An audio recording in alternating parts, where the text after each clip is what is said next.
정부 여당은 오늘까지 최종 협상안을 제시하기 바랍니다. 끝내 윤심을 따르느라 민심을 저버린 채 국회 협상을 거부한다면 민주당은 초보자 감세를 저지하고 국민 감세를 확대할 수 있도록 자체 수정안을 내일 제출하겠습니다.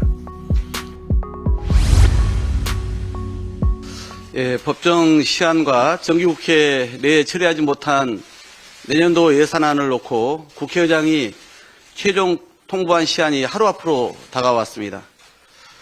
제1야당의 원내대표로서 우선 국민들께 심려를 끼쳐드려 송구합니다.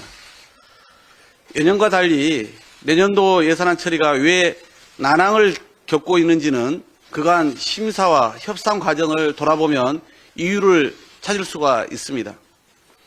정부와 여당은 국회 예결특위 심사 초기부터 시종, 자료 제출 거부와 회의 보이콧, 시간 끌기로 일관했습니다.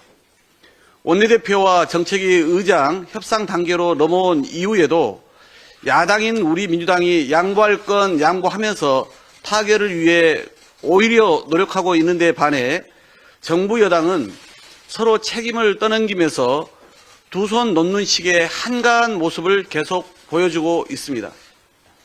정부와 여당이 이처럼 사방이 꽉 막힌 벽처럼 경직되게 협상에 나오는 데는 윤석열 대통령의 가이드라인이 있기 때문입니다. 윤 대통령은 행정부의 수반으로서 차기 년도 예산의 정부안을 작성하여 국회에 제출을 하는 것까지가 기본 역할입니다. 제출된 이 정부안을 놓고 예산 심의권을 적극 행사하는 것은 헌법과 법률에 따른 국회의 고유 권한입니다. 하지만 대한민국 국회를 행정부의 들러리쯤으로 여기는 윤 대통령은 정부와 여당의 가이드라인을 직접 제시하며 국회의 자율적 협상 공간을 없애버렸습니다. 헌법이 규정한 국회의 예산 심의권을 대놓고 무시하고 해방하면서 초부자 감세의 핵심인 3천억 초과의 법인세와 100억 이상 주식의 양도소득세 지침까지 내렸습니다. 이 정도면 대한민국 통치의 근간인 삼권 분립의 경기장에서 레드카드를 받을 만한 상황입니다. 윤석열 정부가 초대기업 법인세의 최고 세율 인하를 추진하면서 줄곧 내세우는 대표적 근거는 다른 나라도 한다입니다. 엊그제 민주당을 찾은 총리도 이와 같은 논리를 되풀이했을 뿐입니다. 부총리도, 총리도, 대통령도 양극화 심화나 민생위기 심각성 정도를 기준으로 하는 게 아니라 사실관계도 틀린 오직 다른 나라도 하니까라는 논리만 내세웁니다. 법인세는 그야말로 법인의 소득에 대한 세금입니다. 기재부 발표에 따르면 지난 8월까지 누계 국세 수입 중 기업 실적 개선 영향으로 법인세는 무려 28조 원이나 증가했습니다. 다들 경제가 어렵고 죽겠다고 아우성이지만 법인세를 포함한 소득세는 더 거쳤습니다. 이유가 무엇이겠습니까? 이익이 큰 대기업 집단이 돈을 많이 벌었기 때문입니다. ICT 기업, 플랫폼 기업, 정유사, 은행, 소비재 기업들은 막대한 이익을 거두었습니다. 그런데 윤석열 대통령은 지금 이들 세금을 깎아주지 못해 안달하며 국회 예산안 합의를 가로막고 있습니다. 과세표준 2억에서 5억 구간에 5만 4천여 개 중소기업, 중견기업의 세율을 10%로 낮춤으로써 윤석열 대통령의 공약인 법인세 감면 이행에는 협조를 민주당이 해주겠다는데도 여기에는 관심을 갖지 않고 정작 이익을 많이 내고 있는 초대기업의 세금을 깎아주는 데만 왜 혈안인지 납득되지 않습니다.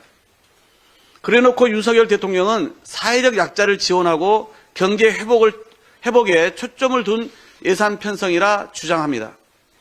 과세표준 3천억을 초과하는 103개 슈퍼 초대기업의 법인세 인하, 주식 양도소득세 비과세 기준 100억으로의 10배 상향, 3주택 이상 다주택 보유자의 종부세 중과 폐지, 가업 상속 기준 매출액을 1조 원으로 대폭 상향 등 정부와 여당이 주장하는 이 4대 초부자 감세 법안 어디에 사회적 약자와 국민 다수를 배려한 부분이 있단 말입니까? 국회 고유의 예산안 심사마저 대통령의 아집에 무릎 꿇고 국민 고통으로 전가되는 상황은 막아야 합니다. 국회의장께서 내일 15일까지는 무슨 수가 있더라도 예산안을 처리하겠다고 밝히신 바 있습니다. 그때까지 여야가 합의한 수정안을 마련하지 못하면 이미 제출된 정부안이든 별도의 수정안이든 본회의에 상정해서 표결 처리하게 됩니다. 민주당은 그동안 여러 쟁점에서 양보할 것은 과감히 양보해 왔습니다. 이제 정부와 여당이 양보할 차례입니다. 정부 여당은 오늘까지 최종 협상안을 제시하기 바랍니다.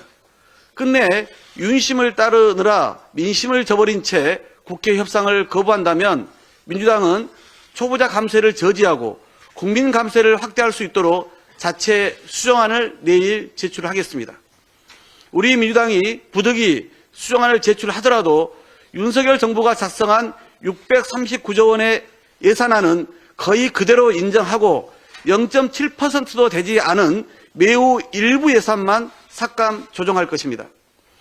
불효불급한 대통령실 이전 비용과 낭비성 예산은 줄이고 경찰국 등 위법 시행령 예산은 반드시 삭감할 것입니다.